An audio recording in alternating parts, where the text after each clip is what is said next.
10వ ward BJP party councillor అభ్యర్థి యాదగిరికి ఓటర్లు బ్రహ్మరథం పడుతున్నారు. 10వ వార్డులోని గడప గడపకు తిరుగుతూ ప్రచారం నిర్వహించారు. ఈ సందర్భంగా కౌన్సిలర్ అభ్యర్థి యాదగిరి మాట్లాడుతూ 10వ వార్డులోని సమస్యల పరిష్కారానికి కృషి చేస్తానని, కాలనీలో సీసీ రోడ్లు, డ్రైనేజ్ సమస్యలు లేకుండా చేస్తానని ఆయన అన్నారు. కమలంపు గుర్తుపై ఓటు వేసి గెలిపించాలని ఆయన ఓటర్లను కోరారు.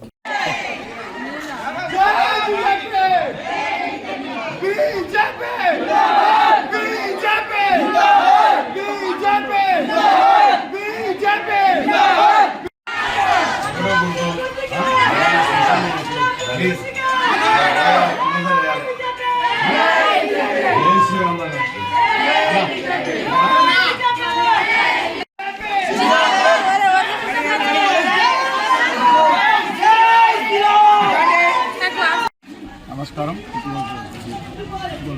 నా పేరు ఎరకల యాదగిరి. 10వ వార్డు బీజేపీ అభ్యర్థిగా మా పార్టీ నన్ను ఇక్కడికి నిర్ణయించింది. శ్రీరామనగర్ కాలనీ వాసులు ఇక్కడ ఉన్న సమస్యలన్నీ నా ముందుట పెడుతున్నారు. ఇక్కడ చాలా సమస్యలు ఉన్నాయి. ప్రత్యేకంగా మోరీ చాలా పెద్ద మోరీ ఉంది. ఒక 2-3 రోడ్లు కొత్తగా కాలనీ ఒక నిర్మాణం అవుతుంది.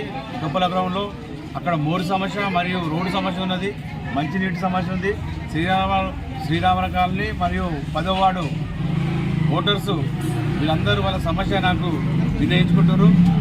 ఎలక్షన్ అయిపోయిన తర్వాత కంపల్సరీ నేను ఈ సమస్యని తీర్చాలని చెప్తున్నా.